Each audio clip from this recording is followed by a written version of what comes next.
What we talking about, Jay? What are we talking about? I can't even see you no more. I'm gonna have to put another glass up.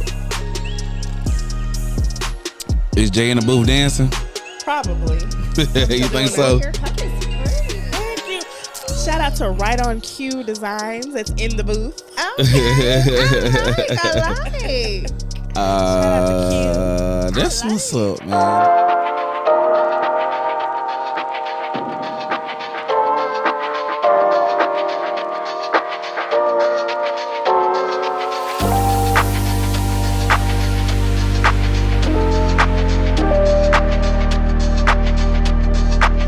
What's up, man? Welcome back for another episode of the What You Mean podcast, man. I am your host, LaCheston. And I'm your co-host, Kim. Hey, y'all. And we are here kicking it with a dope guest today. We've been trying to change things up a little bit for y'all and, you know, make sure we get some dope people for season 2 that can always feed the culture. Number one, but most importantly, those people that are making those shifts and those changes within our culture that we feel like can give y'all some necessary things that could help you out along the way, but also be entertaining, man. So without further ado, we're gonna allow our guest to introduce herself for this evening. Well, what's going on, you guys? Hey, girl. Hey, y'all. What's going Hey. on? Thank you so much for having me, and I'm K.Samone. So glad to have you I'm here. so happy to be here. Yeah, you sound just like the radio. Like for real, she got the whole thing down, the whole nine. She's legit. What you mean? What you mean? Oh, gosh.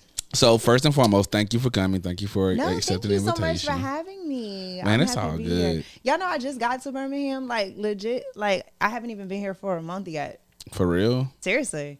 Well, I follow 95.7, so you know I kind of sort of because Vegas is my guy. Okay. You know, Vegas good dude. y'all PM. She was on the radio. She might still be on the radio in New York.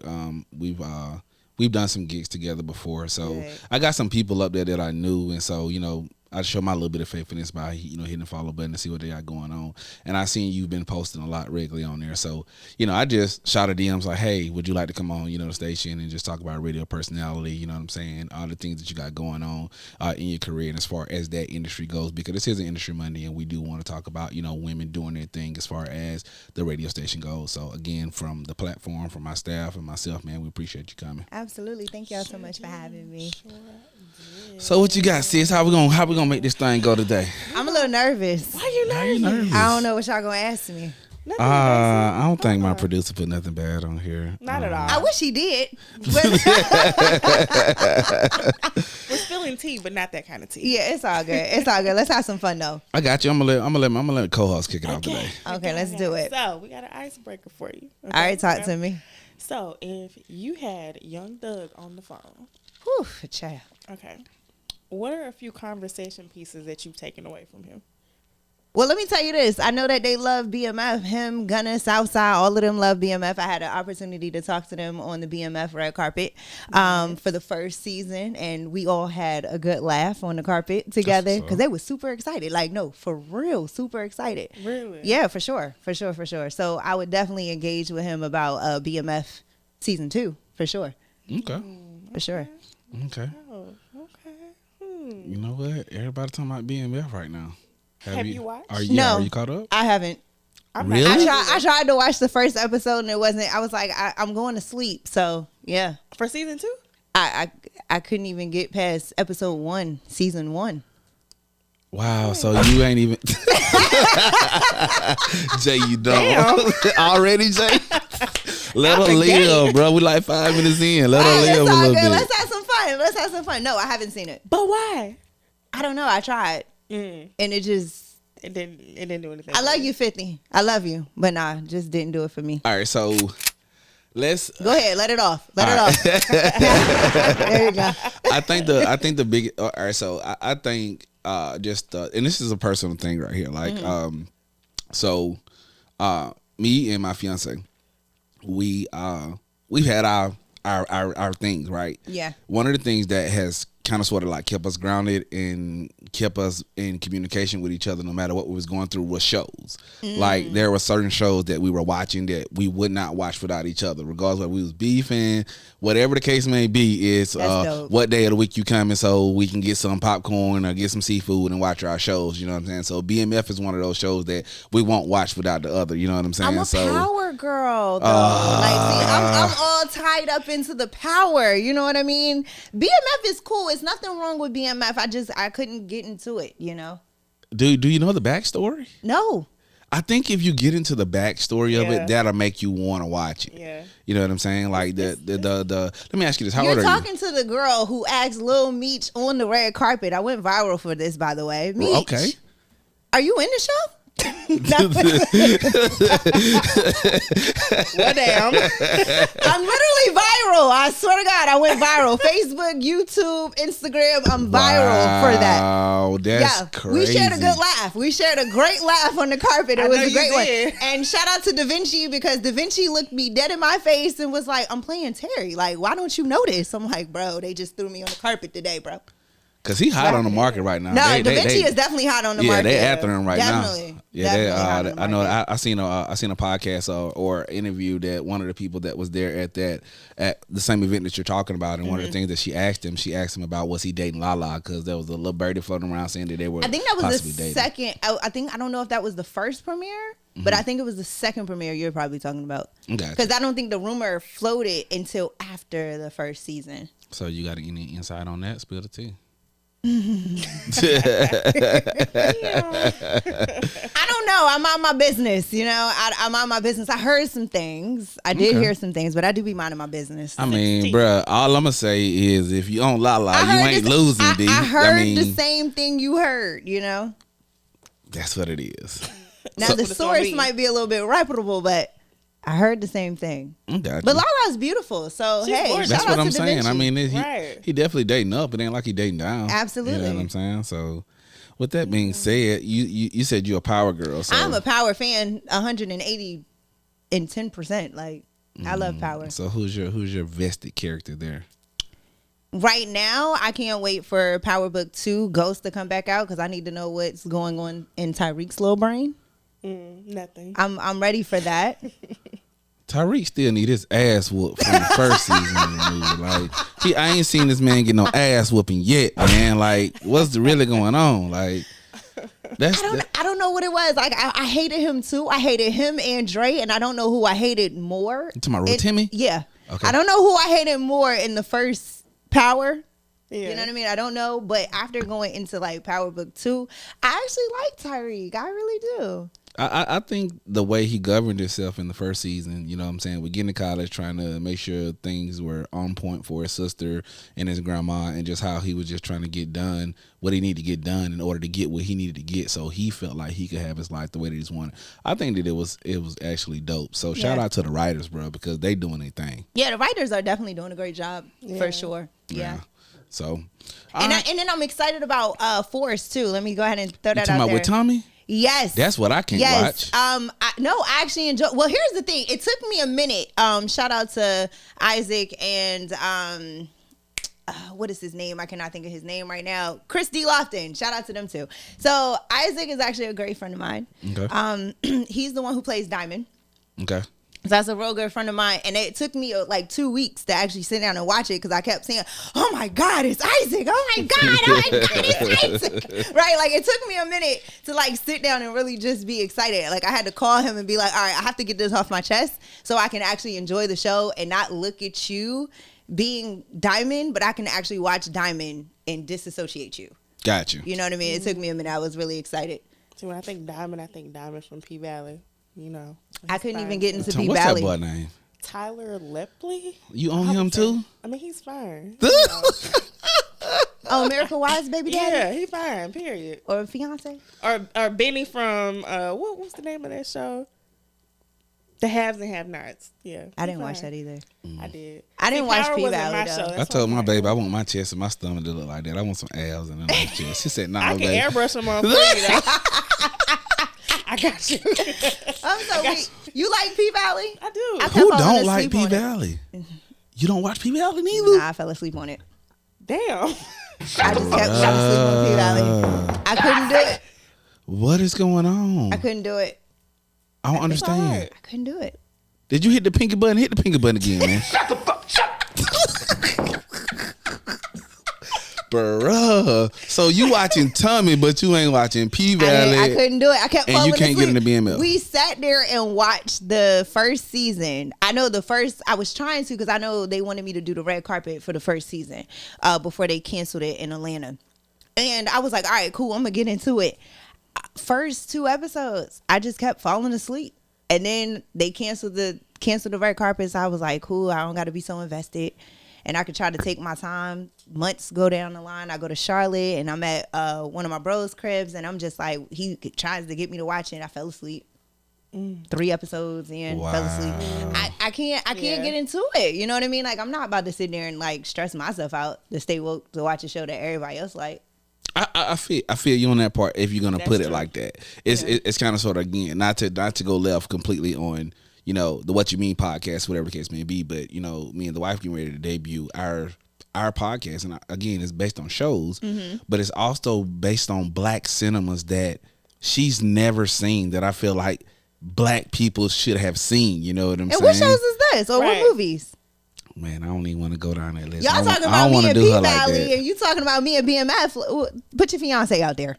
No, I ain't She finna not do her choosing like violence. that. I ain't finna do her like that. All right, so Jason Lyrics, I seen it. Love Jones, That's one of my faves. 5 Heartbeats, 5 Heartbeats. I probably saw a little bit of it. Posse. I haven't seen it. I don't know what Posse is. Me See what I'm either. talking about? What is Posse? It was Right. produced by Mario Van Peebles. Black Cowboys.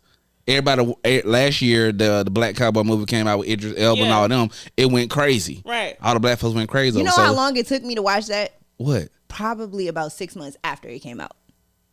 What is it? Well, you know what? I think I just can't hop on the bandwagon. I'm not a I don't bandwagon know type if of it is. person. I So you won't don't be. I follow won't the consider it a hype. No, bandwagon. Yeah, we could say hype. You know what I'm saying? But I wouldn't Yeah. consider it a bandwagon. I just one of the ultimate things that I want to do is I want to get in the film.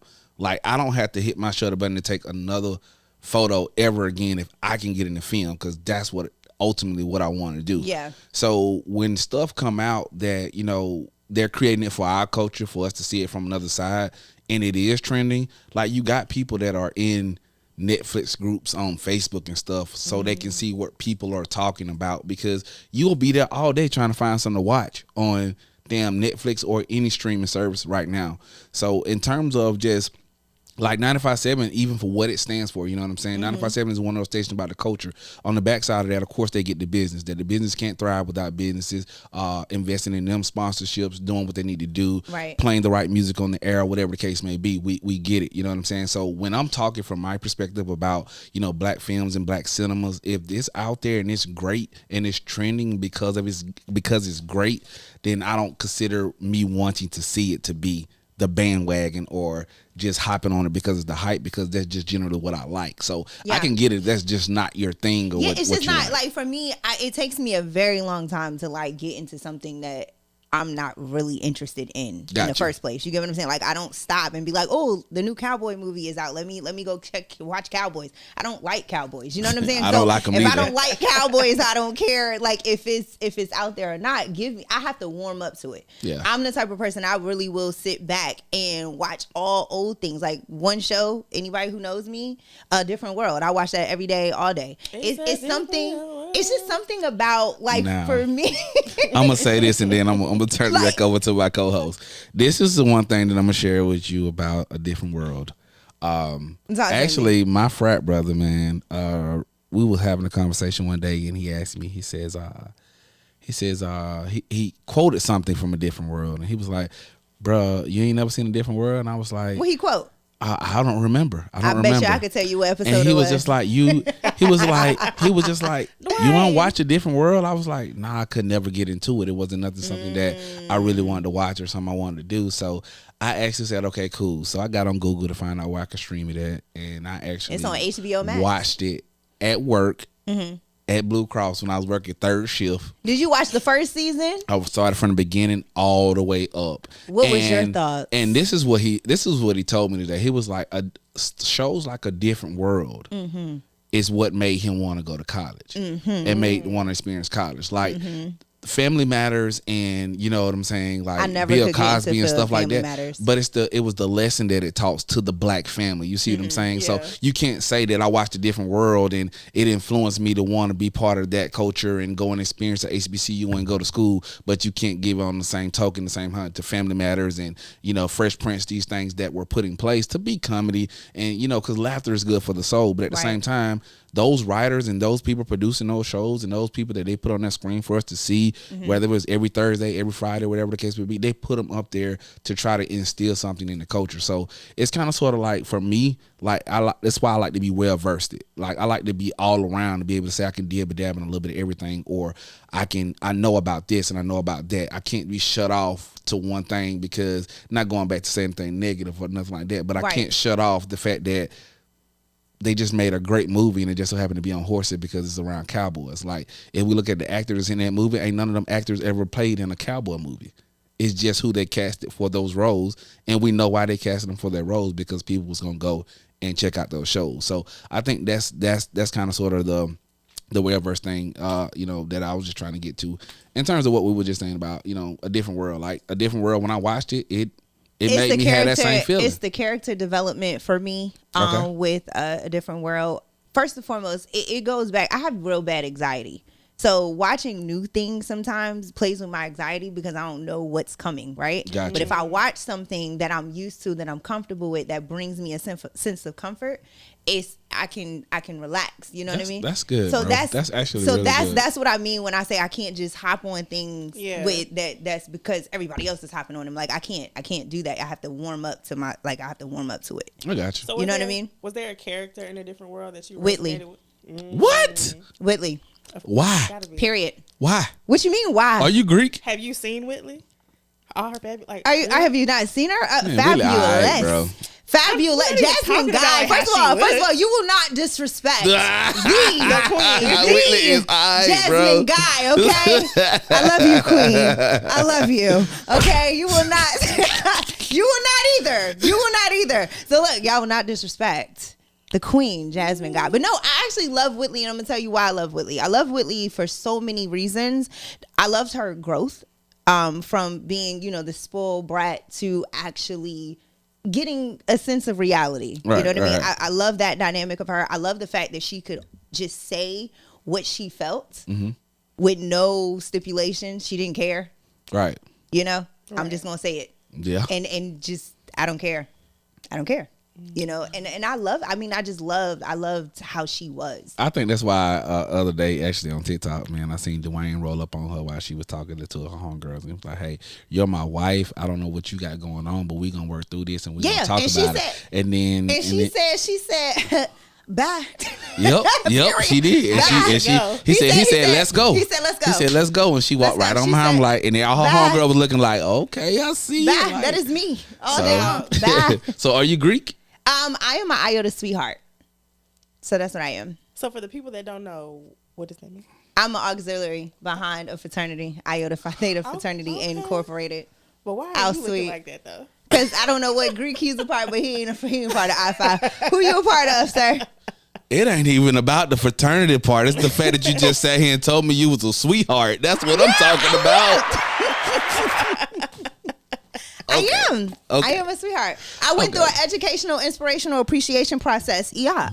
Educational what? Educational, inspirational appreciation process. EOP. You damn right. I'm going to tell you, I'm an iota sweetheart. Goddamn. You're damn right. I said what I said. You're damn right.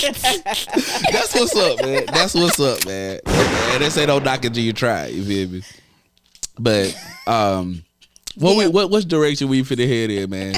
Because we didn't jump deep off in. We ain't did no introductory stuff. We ain't asked the nitty gritty questions. I bet my producer like over there like, that is not what I seen. Like, what is you doing? But I guess I'll turn the corner, and then I know that my co-host, she's dope, so she'll come in when she come in at. So cool. Let's just go back to the beginning and let's talk a little bit about, you know, where you're born and raised at. You know what I'm saying? And tell us a little bit about that, and give us a little bit about what influenced you growing up and kind of sort of like put you on the path that you are, especially when it comes to the media life. All right, so I'm going to start here. I'm originally from Newport News, Virginia. Okay. Okay. By way of Harrisburg, Pennsylvania. So my mom's side of the family is in Newport News. My dad's side of the family is in Harrisburg. Okay, shout out to Wickensburg. Don't do that. So I've been back and forth literally all my life, like back and forth all my life. So I have two cities that I represent, and that's 757 and 717 for sure. So I gotta put on for both. Now, living in Virginia, what got me into radio and got me into this? I'll just start here and say this, like I always say, my steps are ordered. So I didn't wake up and say, "Oh my God, I want to be in media. Oh my God, I want to do radio. Oh my God, I'm gonna be this media mogul when I grow up." Like I never said that. Yeah. I never thought about it. Right? I didn't even know this was a job. Okay. Right. But what ended up happening was, growing up, I was listening to this morning show called the Buddha Brothers Morning Show on 103 Jams. Mm-hmm.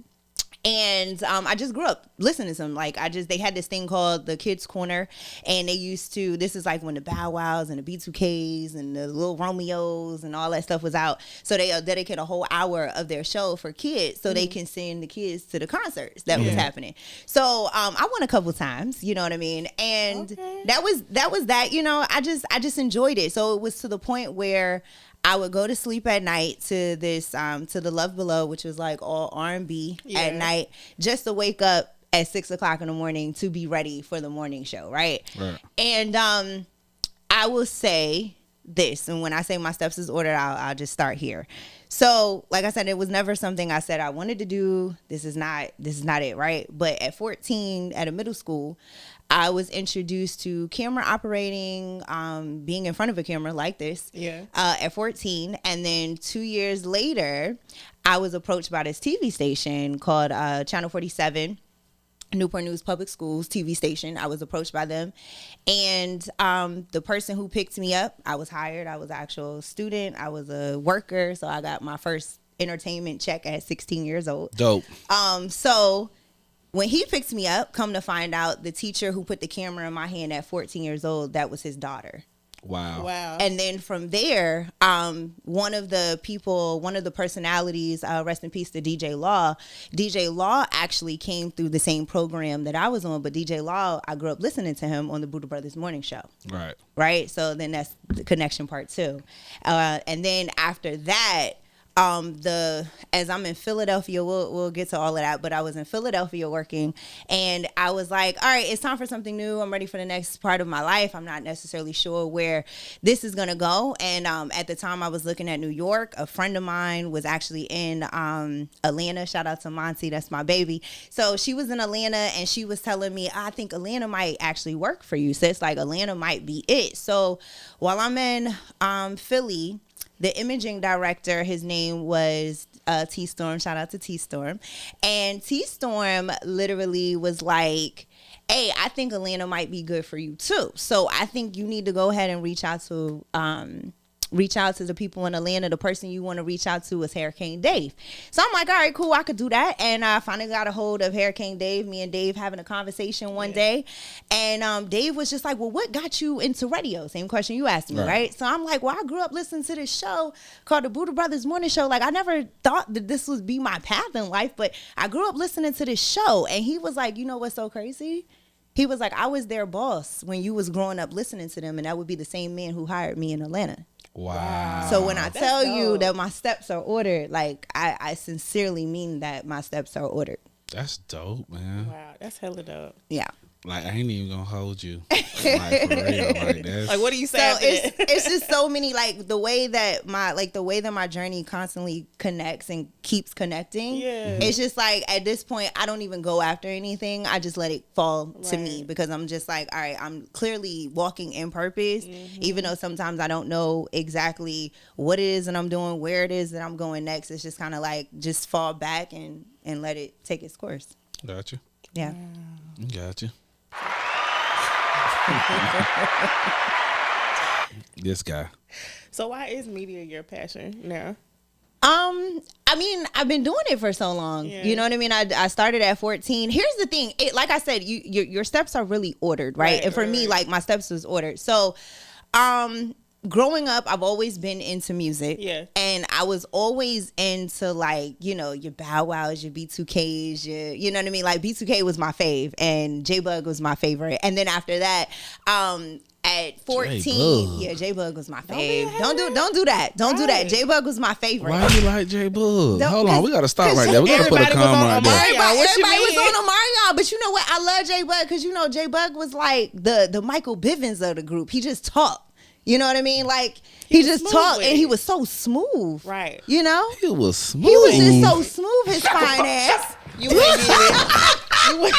You wouldn't get You it. will not disrespect J-Bug. You will not disrespect I ain't even trying to disrespect the man. I'm just saying, Jarrell like. DeMarcus Houston, okay? You will And not you told me not to disrespect move. him. You told me not to use your Period. full name. I need to call you K.Samone. He used to call this whole man whole government. And did. But I'm gonna tell you what else was like super cool. So I grew up loving J-Bug, B2K, and them. You know, they separated, or you know, Went their way. Yeah. They dissipated, and I actually left home sick that day when CNN actually made it official, because you know ain't nothing official till CNN make it official. Right. I went straight to the nurse's office and I said I No, gotta you go did. home. I did. I was sick.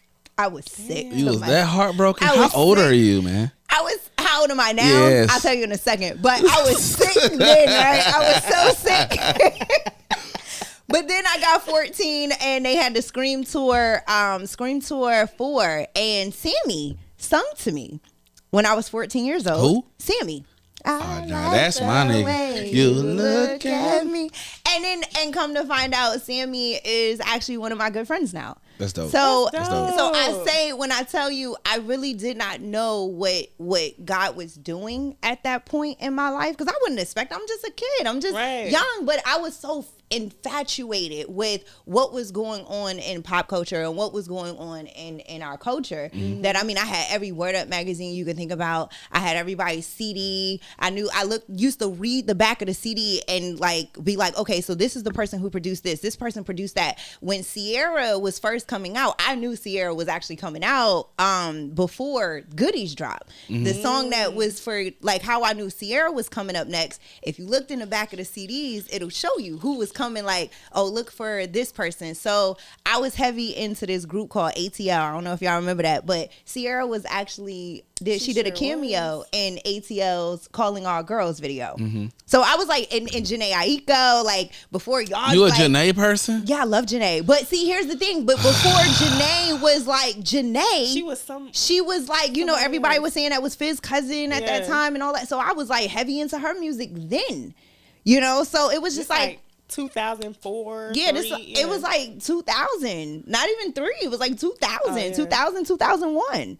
You know, but what I'm saying is I just used to be so heavy into that. Like every Word Up magazine you could think about that dropped. I mean, I still remember Lil Corey, who is Bando Jones right now. You know what I mean? Like literally, I still know his album front to back. So I didn't realize at that time, like I'm really retaining information that I'll be able to have one-on-one conversations with years from now. Like DJ Jess, for instance, DJ Jess, who was Bow Wow's DJ, or who is Bow Wow's DJ. I met him the same time Scream Tour 4. I ran up on him and said, "Hey, listen, you know, I really liked you in the movie Prison Song, but hey, BET played that too much. Like BET played that too much." He just looked Y'all at wearing me it like, out. right? I said, "Y'all like BET wearing it out," and he looking at me like, "Okay." I was like, "Yeah, but anyway, can I get your autograph?" And he was like, "Well, you got something to write down?" Like, "You got something to write with?" And I'm like, "Nah, don't you supposed to have something to write with for me?" Hell no. That was our interaction, only to come back like what, years later, and I'm sitting on the couch. Like when he first moved to Atlanta, they reached out to me like, "Hey, we want you to interview Just." I'm like, "Yeah, I'll interview Just. Yeah. No question." You know, I was literally talking about the Millennium Tour when we knew Millennium Tour was coming. I said, "Oh, I'm in there. I don't care what I gotta do. I'm in there." I was free in there, and the opener, they reached out to me. Her team, C Marie, reached out to me, and her team was like, "Hey, we want you to interview C Marie." I was like, "Yeah, I'll do it if I could do it on spot. Like if I could do it out there." And then once I did that, I was able to tell Sammy how he sung to me at 14. Now we cool. I did a viral video with Mario. You know, Yeah. Mario still remembers who I am. You know what I mean? It was just like it just everything came full circle in that moment. Got you. You know what I mean? So I when I tell you, I don't know. I was just so infatuated, and I never thought possible that this was possible, right? Yeah. You were in your purpose before. I was just in my purpose before I knew I was in my purpose. I love that. That's what's up, man. I So love let's go and get age. 30. Okay, and the reason I'm asking that is because of the artist that you're naming and the type of music that it seems that you really like.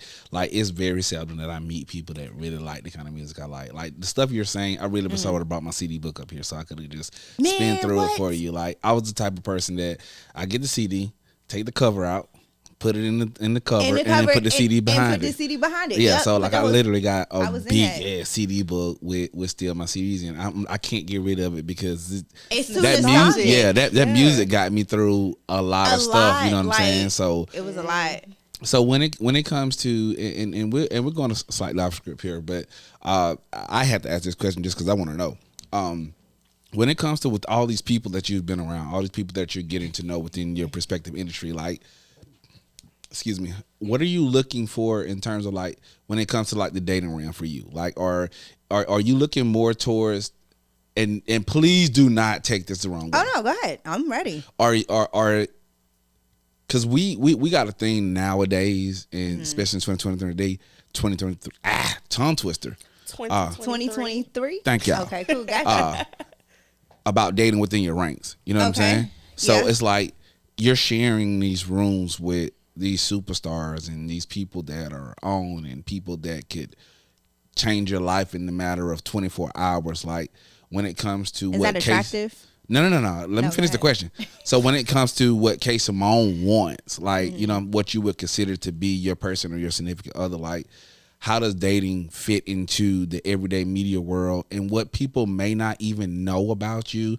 With the media aspect, that's one side of it. The other side of it is media people are true entrepreneurs because you take what you're presented on the media side to empower the entrepreneur side of things to be able to make more money for yourself. Yeah. So when it comes to those two things and it comes to these rooms and these shoulders that you're rubbing with people, when it comes to your particular person, like what are some things that you're looking for in your guy? Oh, God-fearing. That's number one. Hello. God-fearing. The reason why I need a God-fearing man is because a God-fearing man is a man with vision. And if I have a man with vision, that man can lead. Right. You know what I mean? I have no desire. Not so cute. I have no desire to be anything but a person who stands beside my man. I have no desire for that. So it doesn't matter if I'm the entrepreneur, if I'm, you know, the breadwinner or however you want to call it. Right. The point of the matter is the man is the king of this castle. And for me to date you or for you to be in that role, it means that you have to be able to lead. You just have to be. You know what I mean? Now to answer your other question, as far as like, I mean, do they have to be in the industry or anything like that? No, I don't necessarily care for that. And when you're actually in it, and first of all, let me also make this very clear: I'm in the industry, not of it. Okay, then say it one more time for the people at home. I'm in the industry, I'm not of it. Okay, that's a word. So there. you know what I mean? Like I'm in it. You know what I mean? But outside of that, it is what it is. I have my circle, my elite 7 of best friends that know me to infinity and beyond. Okay, and I'm cool with my 7. You know what I mean? I'm not out here saying, oh, I need to be this person or whatever. Like I said, my steps are ordered, so I'm walking in purpose. I'm not trying to do anything outside of what the vision of God has for me. You know what I mean? That's just it. That's all. You know what I mean? And the same thing with whoever, or same thing with my person, because I do have a person. Okay. So same thing with my person. You know what I mean? It's just a vision of God. So when I have to be K.Samone, yes, I'll be K.Samone. But when I don't have to be her, I'm Kashana. I definitely understand that from an entrepreneur standpoint. Like, period. I mean, it's my go-to right now is the TikTok where you have the nurses that'll come out and be like, nurse me, drunk me, and mom me are 3 different people. You know what I'm saying? Yeah, for like, sure. I mean, the prospective industry that we're in, I mean, it's not that we're two-faced. It's just we had to put on certain hats when we step in certain rooms. Absolutely. But here's also another thing, too. My thing is when I go into a room, and especially if I have my person with me in that room, I'm not trying to overshadow or anything like that. When I walk into a room, I'm a light. And that's Right. just it. That's all. You know what I mean? I know I'm a light and I know how to work a room. Okay. Right. And sometimes, sometimes it's about if that person can also be that light in that room, you can do the same thing. But if my person's not in the industry, then you know what I mean? You kind of Yeah. got to let me just sit back and let me do my thing. But I will never be in a position where I will disrespect that king. I would never do that. Well, I got you. I Yeah, got and you. as that Yeah, period. king, and as that king, he's not gonna be bothered by your light either. At all. Nah. At all. Nah.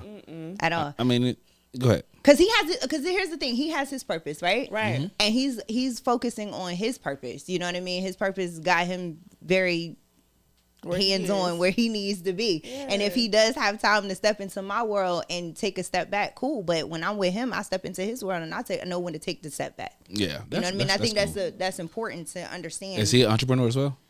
Yes, he is. And I think that's one of the first things that actually the first episode that I pushed out on the What You Mean podcast was the dating rules per se for dating entrepreneurs, because I had a real young female to come in here for one of our after hours, and we talked about dating and how people grew up and stuff like that, and I was just trying to like show her this example of a lot of people again date within their ranks or they date within their prospective industries. Like you notice a lot of actors, they date other actors. If they're not dating other actors, they're dating rappers, basketball players. They're dating people with like that operate within your status. Yeah, And personally, within their circles. I'm not a status type of person. You know what I mean? I'm Right. more of a what are you doing? Where are you going? Quality. And person. I date your quality, right? And- you know what I'm and- saying? and Because my thing is this, like, right, like I'm really a traditional woman. It's so funny because I was talking to a friend of mine and he was like, "Yo, Kay, I did not know that you were right, like really this traditional woman. I thought you were this modern day." And I'm like, nah, like it brings me joy to get off air and be like, "What? My man want to see me? Okay, cool. Let me go home. Let me pack these lunches and I'm let like, me Whitley, do this and let me do that." bye. You know what I mean? Like, bye. Bye. Okay. Period. Like, it brings me joy to be able to be like, "Oh, you having a bad day? Okay, cool. I'll be there in a minute." You know what I mean? It brings me joy to be that woman. And you know what I and mean? I think the reason not to cut you off or overstep you, I think the reason that I am trying to what I was trying to like ultimately get to is like a lot of times like entrepreneurs dating other entrepreneurs, they understand how to maneuver and how that works. You see what I'm saying? Like Yeah. it's like customary, like you understand like I go certain places, and when I go to these places and he's with me, okay, this is what it is, but he knows me and how I am, so he lets me operate the way that I operate. You know what I'm saying? Like it's, Yeah. I think like, and that's what me and my homegirl, Corinne Williams on that first episode, that's what we talked about, just how we move as entrepreneurs and the things that we do when it comes, because it can be time constraining. You know what I'm saying? It can, Yeah, for sure. There's a lot of things that happen in that entrepreneurial world that the I ain't gonna say modern day, but the normal person that just works like a regular job or even like, because I'm traditional like you too. You know what I'm saying? So I came from a line of family where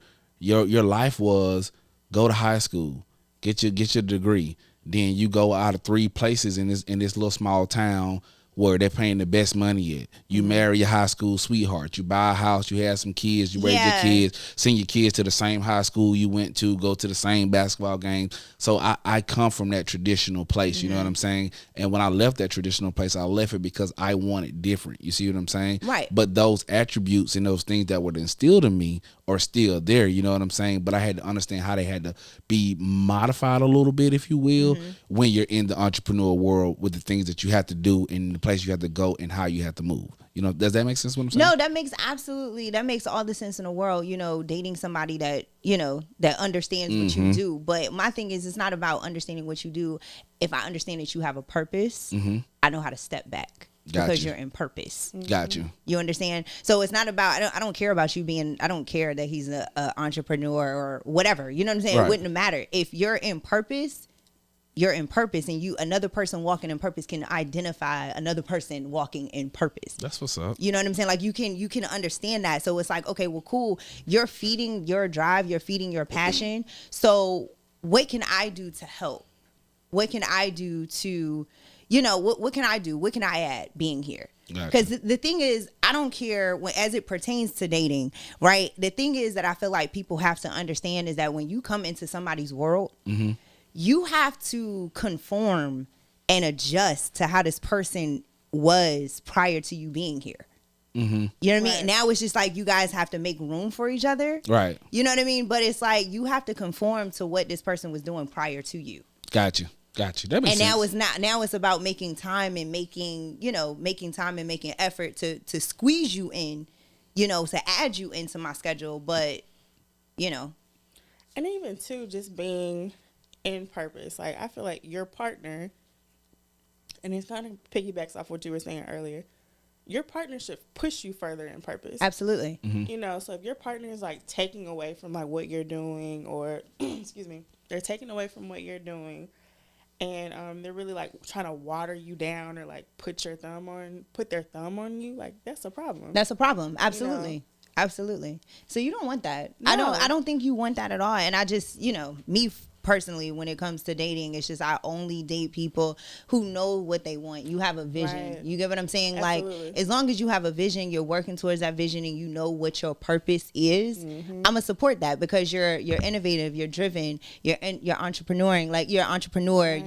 You're enterprising, and It's you're almost like ambitious. Like, you know what I'm right. saying? It ain't nothing like an ambitious. Like, that man will never be poor. Like, you would really say? And He'll never be poor. it's a chessboard thing too, because it's like, okay, your partner can come to you with gentle correction, and they say, okay, well, I see a little kink over there. Have you thought about maybe tweaking this so you don't have this problem later on, or whatever the case may be? Like that's imperative. Even too, like with you having your core circle of your 7 friends, that's imperative too, especially like with what you do, because everybody's not meant to have access. Everybody's not meant to you. have access to you, No. like, period. And I don't know how many times I gotta say this, because even when it comes to like industry, right? And I've had to say this to people, and I say this all the time. I'm like, y'all cool, you know what I'm saying? I love y'all, but y'all, you know what I'm saying? We just colleagues. Yeah. You know what I mean? Like, I mean, no harm. Like, we just colleagues. So Right. you guys are not gonna hurt my feelings if you don't book me for something. You're not gonna hurt my feelings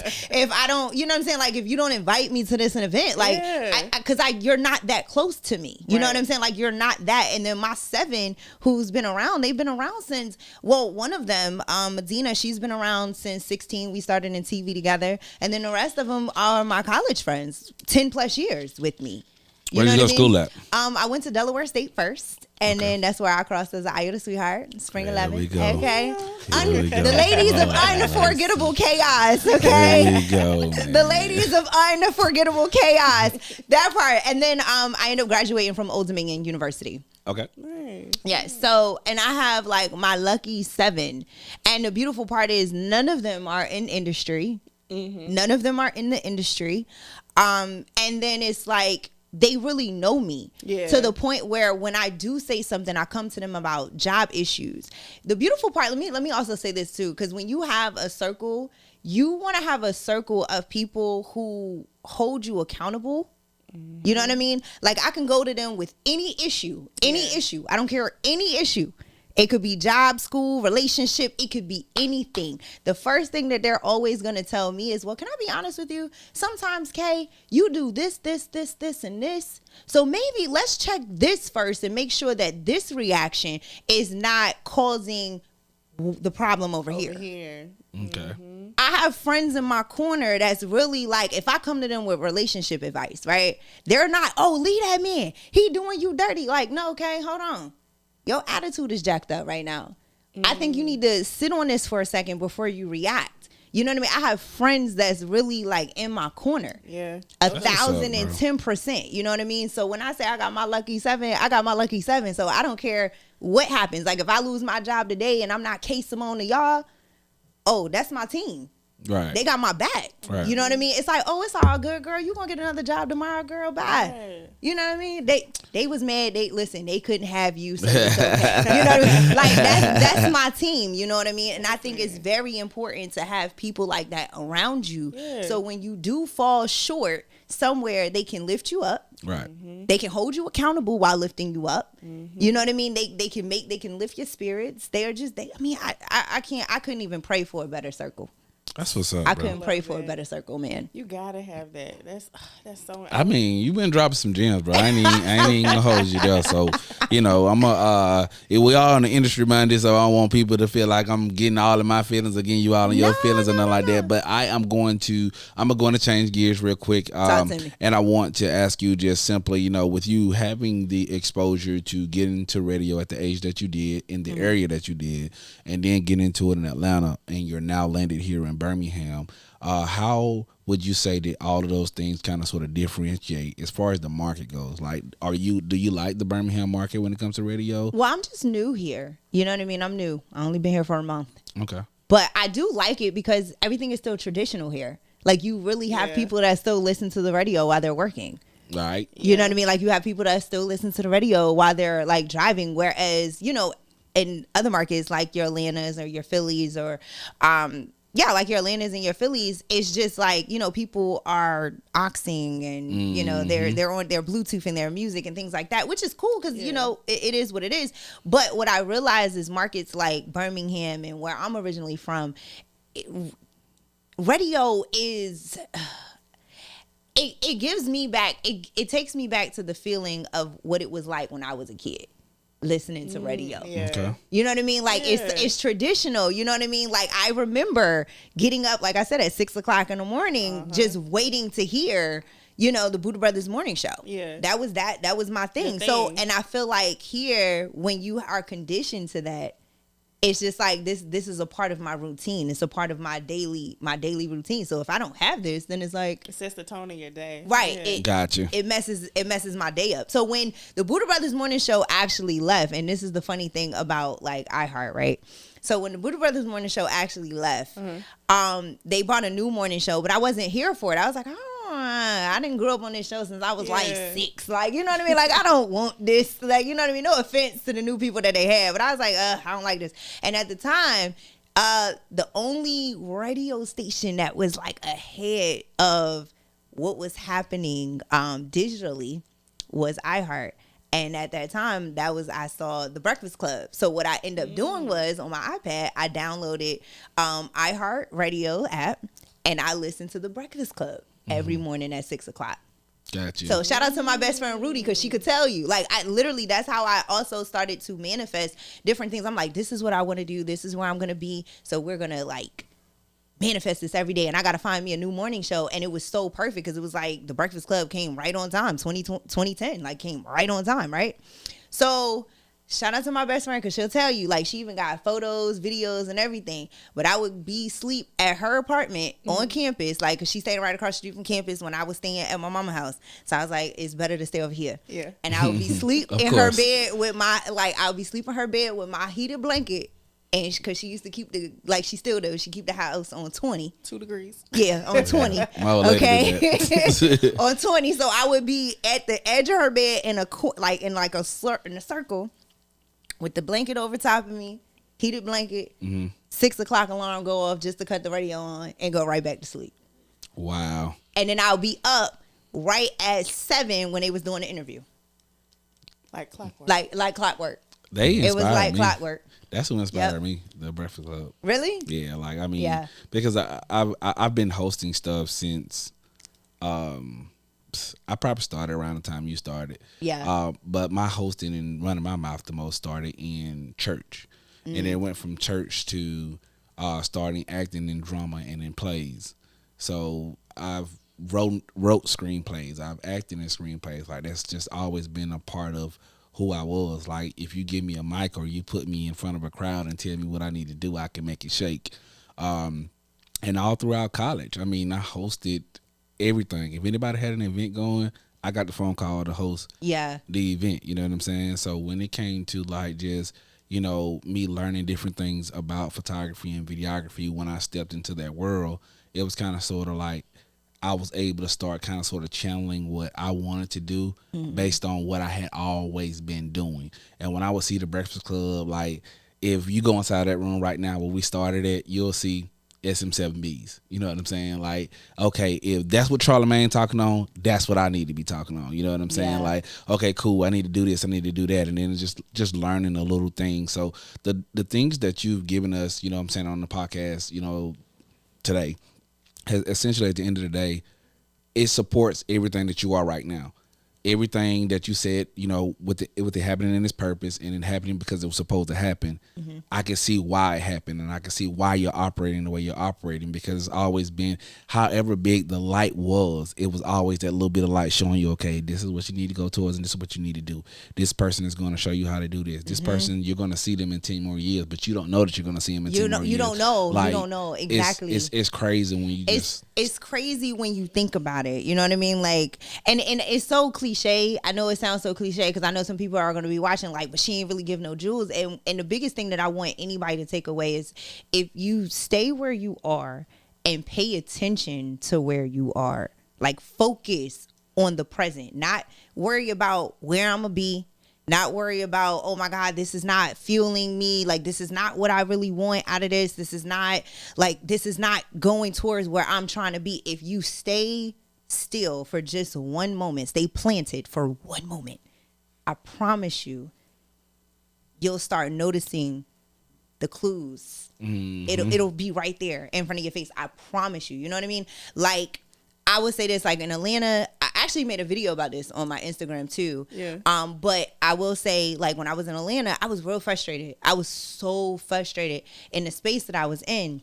Not because Atlanta wasn't doing me good, but I had like reached the ceiling in where I was. I was like, listen, I've really outgrown this space that I'm in. You know what I mean? I love it here.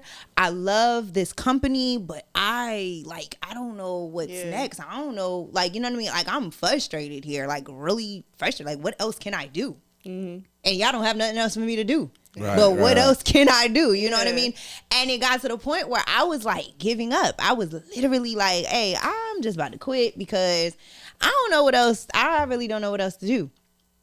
My mentor called me and said, listen, I mean, it was to the point I was coming into work like hour 30 minutes late. 2 hours late. I feel you. You know what I'm saying? Like, I just didn't care.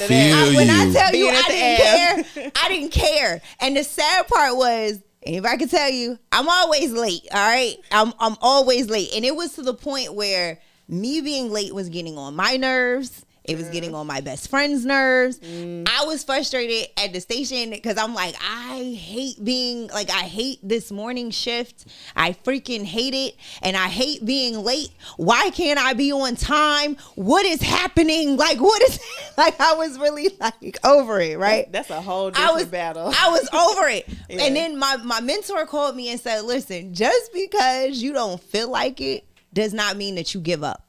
Right. Just because you know that you're bigger than where you are does not mean that you give up and you throw in the towel. You don't do that. Shout out to Bill Black. He was like, you don't do that. So you need to figure out what you gonna do. Don't get fired for something dumb. Right. Yeah. Even though I wasn't gonna get fired. Let's start there. They love me too much. But I wasn't. I literally I had a little bit of seniority. Okay, where I was. So it was gonna be get it together. Yeah. You know what I mean? Or they would take me off the shift, but I wasn't gonna get fired. You needed a shift. I wasn't gonna get fired. But the point of the matter was, you just couldn't give up. So what I said was, I was like, you know what, God, like, we gotta work on discipline. Okay, because at this point it's like, I don't know what's happening. I don't know, like, I just know I'm frustrated. And I know that you got me here because you got me in this place of uncomfortability because you're about to do a transition in my life, and I know that. And every time I get uncomfortable, I know a transition is happening, right? I know it's coming. So I'm like, God, give me the strength to be still and give me some patience and give myself some grace. And in the process of this, whatever you're doing here, allow me to work on discipline. Oh, I failed tremendously every day. Every day I failed. I failed tremendously. However, you on that. However, I will tell you this. I'll tell you this. The day I had my breakdown, which was my breakthrough, okay? I broke down. I actually applied for an apartment. I applied for an apartment that was in Sandy Springs, a better area than where I was staying. I was living in a nice place, but I was like, I'm just ready for a different scenery. I've been in the same place for 5 years. Like, I'm ready, for something else. The same day I got denied for the place, I had a breakdown. Like, I mean, I was tired, man. I can't explain it, but I was just tired. And I'm just like, am I going to be able to get out of this? Because I'm ready to get out of this. The same day I got denied, I had the breakdown, called my best friend Aaron, who's in Mexico, and just cried. And what actually did it, I went to Starbucks and I was like, all I want is a vanilla bean frappe with a shot of espresso, double blended with extra ice, and the whipped cream with the cinnamon powder. That's all I want to make me happy. That's my feel good. Yep. So they had fucked up my order. What they do, girl? It was just they was trying to give me too many drinks for real, and they was bringing out some strawberry drink or something. And I was like, that's not what I ordered. And my order was sitting right here at the window. I was like, ma'am, can I just get my order, please? Right. She was like, oh no, we got you runged up. I said, I didn't ask for that. I didn't ask for that. So they were trying to give you extra. They were trying to give me extra. So long story short, like they had me sit there for about 10 minutes. And I'm like, bro, are you kidding me? And then as soon as she opened up the window, she was like, I was like, ma'am, that's not my drink. Like, I literally, ma'am, that's not my drink. Like, all I'm asking for is the vanilla frappe and the damn everything bagel. Like, she was like, it's okay. I got you. It's okay. I got you. And she handed me my stuff. And I was like, okay, thank you. What's my total? Oh, no, you're fine. I told you. I got you. And at that point, I had to pull over. I was like, are you serious? And I pulled over into the parking lot and broke down in all the tears in the world, okay? And I promise you, the same day I had that breakthrough, I got the call for this job. Wow. The same day. Wow. The same day. Breaks. Listen. Same day. So what I tell you is, and now since I've been here, because we were talking about time, my time management was like really bad. When we were gearing up for this job, I called my cousin. I talked to my best friends about it. And I was just like, man, I'm so scared because, I don't want to walk into a new situation with old habits. Yeah. And my cousin was like, well, I'm going to be honest with you. That's impossible because you know that it's time to step up. You know that it's time to, to do right.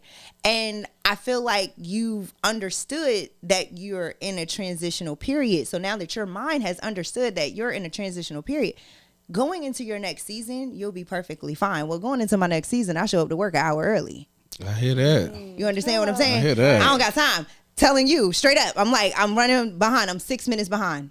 Literally, I got here at 7:05 in the parking lot. I wasn't tripping. But I couldn't find. You know what I mean? But it was just one of those things. It's like I'm really cautious about it now. Yeah. You know what I mean? Like I'm cautious. I'm very cautious about it. Another thing I will also say to you is this. The show that I have here is On the Phone with K.Samone. Well, don't do that. Hold on. Don't do that? Okay, cool. Let's reround. All right, cool. No problem. Let's reround real quick. Let's do this. And then we're going to go there, okay? Okay, no problem. So, I'm going to get Kim to answer that question. Okay, cool. All right. And then I'm going to ask you this question and she's going to follow with that, okay? No problem. So before we leave, just, getting here, doing radio, you have a history in radio, you have a history on being in exclusive events and things of that nature. What would you say right now has been like your top 2 interviews that you've done? I cannot tell you that. Really? I cannot tell you that. Every interview takes a world and a journey of its own. Okay. Every last one of them, they take a journey of its own. Like, you just never know. And I think the best part is because I'm personable, I'm open, I'm honest. You know what I mean? And you just never know. Gotcha. You never know who's gonna you never know. Like, you just never know. Everybody takes a world of its journey of its own. So to be, like I said, be on the red carpet with Young Thug, Southside, gunning on all of them, and literally had them cheesing ear to ear. You know what I mean? Like, you had that, shout out to Jamel Howard. We had a moment on the carpet and he's about to drop a movie on BET Plus. Mm-hmm. So shout out to him. But it's like I had a moment with Lala. Like, every interview like takes its own course. Gotcha. You know what I mean? I respect that answer. What's been your most memorable one for you thus far? Or one that just sticks out into your mind? I personally don't know, but I'm gonna tell you the fun one. I think the one that everybody loves is the one I did with Mario. Okay. And it was Mario's idea, by the way. So we were at Millennium Tour, and I was like, I don't care what else I gotta do. I got Sammy already. I don't care what else happens. I need this Mario interview. I don't care. I don't care. I need Mario. So we couldn't get Mario to save our lives. Like, we just couldn't get him, right? So I'm like, forget it. We're just going to go home. It's over with, you guys. So yeah. Shout out to Vernell. I think that's Vernell. Shout out to Vernell. So Vernell was one of the tour managers, and he saw me walking. I had my jersey dress on. This was the first one, right? So I had my jersey dress on, my little my bamboo earrings. You know what I'm saying? My slouch socks. locks. You know what I mean? I was killing it, okay? You know, With the killing braids. no, I actually had curly hair. I had big curly hair. Cute. So I'm walking, Vanessa was like, hey, you know, you done had everybody turn their head. My whole staff was turning their head every time you walk by. So I appreciate that. Well, since that's the case, who gonna make sure I get this Mario interview before I leave? You know? Yeah. So he was like, oh, well, the tour bus is over here. Let me go get you over here to the tour buses. I'm like, cool. So we ran into some guy that was at Mario's camp, and I was like, yeah, did you ever talk to Mario so we can get the interview? He said, oh, no, he on that tour bus. He taking showers. He don't want to do no interview, nothing like that. I'm like, all right, well, forget him then. Shoot, I don't care. Like, you know? Like, forget him then. He don't want to do no interview with me. Forget him then. So then me and Vernell was like, well, since you missed the concert for real doing the interviews, he was like, we'll be in Charlotte tomorrow. Take my number. And, you know, if you want to come to Charlotte tomorrow, you can. I was like, all right, say less. Let's do it. Man, I'm with my homegirl Didi. All I hear her say was, well, if it wasn't the person we was looking for, I can't see. It's dark outside, right? And I couldn't see at the time. So I'm like, who is she talking about? And then all I hear is, who, me? You talking about me? I looked up and I was like, oh, that's Mario. I was like, yeah, you. We was talking about you because your man said you was on the bus and you didn't want to do no interview with me because you was on the bus taking a shower and stuff. Like, what's going on? You know? I said, but you clearly not on the bus. He was like, well, clearly I'm not. I'm walking in here. He said, man, y'all got to stop talking to people about me. You know what I'm saying? Come to me. I said, how, Mario? How, Mario? How? So from there, he was like, all right, cool, let's do an interview. He said, where your camera guy? He said, who you with? I was like, well, I was with Hot 1079 at the time. And I was like, yeah, that's who I'm with. He was like, well, where your camera guy? I said, oh, where my camera guy go? Oh, he left because they said you was on the tour bus taking a shower. He was like, oh, damn. All right, well, cool. Well, we going to shoot it with the phone, but we can't just shoot it with the phone. Like, you know, we can't just do like a regular interview with the phone. So let's just do this. Let's just chop it up on camera or whatever. So Didi pressed the little record button on the phone. He snatched the phone. Nah, I got an idea. I'm like, cool, Mario, what we doing? He was like, all right, this is what we're going to do. You going to act like you wrapping up. You know what I'm saying? Like you wrapping up for the show and all this good stuff. I'm going to walk by and you going to grab me. Right? And then we going to go from there. I said, cool, say less. I got you. So that's what I'm doing. I'm like, yeah, it's K.Samone, Hot 1079. End of the show. End of the night. We killing it. Da-da-da. Oh, Mario pulled him. Right? And he was like, whoa, what? I'm sorry. Excuse me? Security. I'm like, shh, don't do that. What are you doing? Don't do that. So, and in the first take we did, the phone died. The second take, his camera guy did. Shout out to Elliot. But his camera guy did it. And it was magic. Like, I mean, people really didn't think like, people thought that was real. Like, I actually really grabbed him. Wow. That's what made it so funny. Yeah. Because everybody was like, yo, that's how you do it, sis. You better grab that man, sis. And I'm like, ha, little do y'all know that was him. Right. Wow. So it was cool. So I would say that was probably one of my favorite memories. Telling Sammy that he sung to me at 14. Yeah. That was actually really funny. That was fun. It's always magic, you know what I mean? I try to make an experience so anytime that anybody comes near me or you'll remember me. And that's the whole point, you know what I mean? Like you'll remember me. I remember like being on the red carpet for BET Hip Hop Awards. I interviewed Peter Guns and Amina. And then they were telling me about a new show that they had coming out on BET. And probably say a month before the show actually came out, their team reached out to me and said, hey, we would like for you to do an interview. So I hopped on camera. Peter and Amina automatically remember who I was. I love that. You know what I mean? So that's what I strive for. You know, I want you, because it's so many people that you come across. Right. But I want you to always remember the interaction that you had with me because I'm going to see you again. Right. I'm going to see you again and we're going to connect again. So for sure, remember me, period. So with you being on Hot 107 and then now being in Birmingham, what's been the difference in the media between Atlanta and Birmingham? It's not the media, it's the market. So I feel like the market is, Atlanta had a lot going on. Like it was a lot of movie premieres, a lot of red carpets, a lot of award ceremonies were taken there. You know what I mean? So here it's kind of like, you know, trying to figure out how to bring that back to the city or if you guys have that, how to, you know, get a part of that in the city. Yeah. You know what I mean? But that would really be like the difference, because it's outside of just being a radio personality, I am also a red carpet correspondent as well. Right. You know what I mean? So wanting to get back into that space and that arena, you know, it's probably like the difference. But what will end up happening for the most part, because I don't see myself driving for free. So, or taking a plane for free. Right. You know what I mean? I don't see myself doing that. But what will ultimately end up happening is doing a lot of Zooms, or, you know, I made a lot of connections and have a lot of resources. So let's see if I could bring those resources to the city to kind of give the city a little bit of that zest that I had in Atlanta. Because I think the beautiful thing is, I don't care, you know, what it is, where you go, how it is. Be an impact. Oh yeah. Be a light. Right. You know what I'm saying? Like, you weren't put in a position for no reason. Like, when I got here, it was very different. Yeah. Very different. I had culture shock. I'm not gonna lie to you. I had a little bit of culture shock and a little bit of imposter syndrome I was dealing with, for sure. But the biggest thing was, I had to sit back. I was like, you know, I kept saying, call my mentor. I was like, it's so different here, bro. Oh my God, it's so different. It's just so different. Like, what am I going to do? Like, you know, and at that point, I even called my mom and I told my mom, I was like, bro, like, it's just so different. And my mom said to me, she was like, it was different when you was in Philly. It was different when you were in Atlanta. It was different when you weren't in Virginia Beach. You know, she was like, it was different. Everywhere you went, it was always different. She said, but you know what you managed to do everywhere that you went?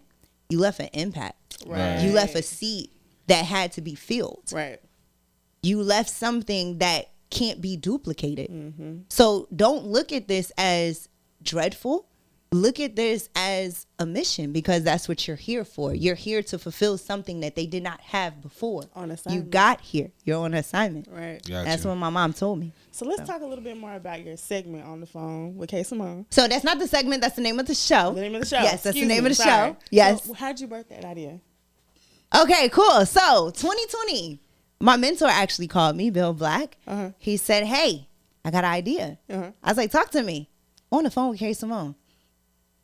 You know what, Bill? That's ringing bells. I like that, Bill. I like that. So what are we going to do with this? I was already doing this segment called the DM Reports, which is just me sliding in your DMs with music, like just entertainment stories. You know what I'm saying? 3 entertainment stories, sliding your DMs with those. So we was already doing that. And when he came up with the idea, because the point of it, he was like, you know, you got to separate yourself from everybody else. Like, you know, how do you separate yourself from being just another radio personality? And you have to find that brand. And what is that brand? And I do a lot of digital stuff. You know, I do a lot of digital interviews. I do a lot of things on my phone. I use my phone for a lot of things. So when he called me and he was like, on the phone with K.Samone, I was like, you know, that's perfect. You know, so I was like, the DM report works. And then from there, all these other features just kind of fell in place. Like, they just fell in place. And I was like, okay, cool. So this is the idea. He was like, so let's, you know, work on this, put this together. And then let's do something that's never been done before. Let's do a syndicated weekend show. Let's aim for that. And I'm like, cool. Let's do that. And I had wrote my scripts out for DJ Drama to voice for Hot 107.9 that never got done. At least you had the work done. Yeah, you know drafts. Right, yeah, you know, they never got done. I don't know, like, they just never got done. I don't know how, you know, whatever. But, yeah, they weren't done, you know, but I was like, it doesn't matter, because it's not going to stop what we're doing, right? It's not going to stop what we're trying to build here. Right. Okay? Whole time, I didn't know that I was preparing for something 2 years later. You get what I'm saying? So I was practicing this show on Sundays.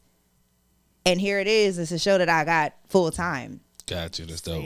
So when I got here, they were like, yeah, so do you have any ideas of what you want your midday show to look like? Oh, bet. I sure do. On the phone with K.Samone. These are the, I had like the whole write-up done because I was doing the write-up in Atlanta. Right? So the whole write-up, like the whole presentation was already done. It was done in 2020.